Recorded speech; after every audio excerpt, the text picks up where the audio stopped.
सभी भाइयों को राम राम। पिछले वीडियो में बोले थे कि अपने अनुभव के बारे में बताएंगे। हमने जो जो किया है वो बताते हैं। सबसे पहले हमने मुंडी को इस तरह से रखते थे, ये फ्लॉप कर गया। ध्यान को सांस पे रखते थे, ये भी फ्लॉप कर गया। फिर हमने मुंडी को इस तरह से रखना प्रारंभ किया, इस तरह से प्रारंभ किया तो ये भी एक ठीक था। मतलब कि मुंडी को इस तरह से रखोगे ना तो ठीक है। और अभ्यास करते रहना है, कर्म पर ध्यान रखना है, ठीक संभल जाता है। संभाल तो नहीं जाता है, लेकिन हाँ इतना बोल सकते हैं कि आपको प्रॉब्लम नहीं देगी, ठीक है। और जब समझता है, जब कुंडलिनी शक्ति संभालता है तो यहाँ से मुंडी से यहाँ से निकलता है। जब अच्छी तरह से संभलेगा, अच्छी तरह से निकलेगा, अब इसको कोई रेस्ट्रिक्शन नहीं लग रहा है। अब अगर मुंडी को इस तरह से आप पढ़ रहे हैं तो मुंडी यहाँ पर से निकलता है, यहाँ से नहीं। अब अगर सीधा बैठे हुए मेरे तरह से इस तरह से भी इस तरह से तो यहाँ से निकलेगा, मतलब यहाँ के सहस्त्रार में जाके हो जाता है, ठीक है। और देखना जिस भी व्यक्ति का कुंडली शक्ति जगह रहेगा ना वो नाभि से उसके सांस निकलेगी, ठीक है।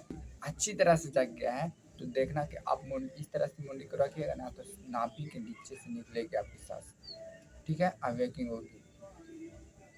ये भी फ्लॉप कर गया था क्योंकि बुद्धि का प्रयोग नहीं करना है, क्योंकि जो छोटे को दिमाग है ना आत्मा को कभी नहीं समझ सकता।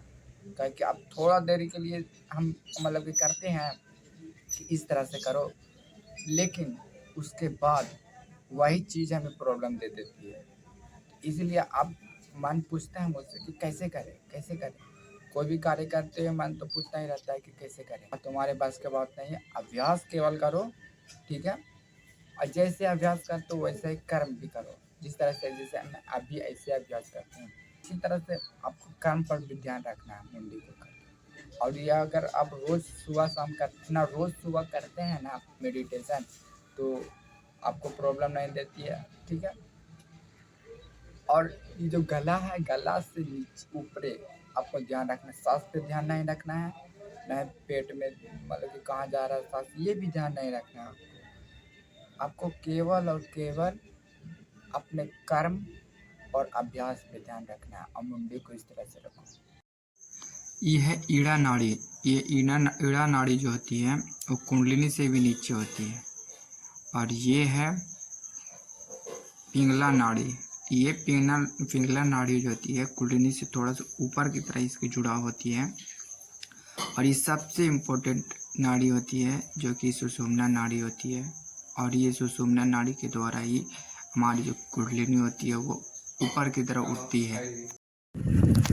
और जब ऊपर की तरफ उठ जाएगी तो आपकी कुंडलिनी शक्ति जब जाग जाएगी तो परसेंट में हो जाएगा। परसेंट के बाद सबसे पहले कुंडलिनी जगेगा तो आगे चलने में थोड़ा सा कुछ होती होगी जो कि बिंदु की तरफ होगी, फिर वो बैठ जाएगी, ठीक है। फिर से वो जगना प्रारंभ करेगी कुंडलिनी जो होगी, फिर से प्रारंभ करेगी जगना। यह है कुंडलिनी, ठीक है। यहाँ से प्रारंभ करेगी जगना और जग के सहस्त्रार तक जाएगी, फिर थोड़ा नीचे आ जाएगी, फिर वो इसी तरह आते जाते रहेगा। इस समय व्यक्ति को बहुत परेशानी की झेलना पड़ता है, जिसके कारण उठता बैठता रहता है कुंडलिनी। लेकिन एक वक्त ऐसा आता है जो सहस्त्रार में चला जाता है। जब सहस्त्रार में चला जाता है तो फिर वो उतना परेशान नहीं करता है। लेकिन सहस्त्रार में चला गया जो प्रेजेंट है, प्रेजेंट में आदमी जीता है। प्रेजेंट एक बार कुंडलिनी जब जग जाता है तो कभी नहीं बैठता फिर लाइफ में, वो लाइफ के अंत तक रहता है। और जो भी आध्यात्मिक कार्य होती है वो कभी नष्ट नहीं होती, वो काल चक्र से परे होती है। इसलिए आप इस जन्म में जहाँ से आप शुरू करेंगे आध्यात्मिक कर्म, अगले जन्म में वहीं से फिर से स्टार्ट करना पड़ता है। और वो ऐसे करते करते करते करते एक समय ऐसा आता है कि वो अपने धाम जहाँ से वो बिछड़ा है वहाँ चला जाता है अपने आध्यात्मिक कर्म के प्रभाव से। जैसे नाम जप करना भगवान का, ये सब भगवान की लीला गुणों को स्मरण करना, ये सब ये सब आध्यात्मिक कर्म है। ये सब आध्यात्मिक कर्म नष्ट नहीं होते, अगले जन्म में फिर से वहीं से मनुष्य को स्टार्ट करना पड़ता है। जय श्री कृष्णा, जय सनातन धर्म।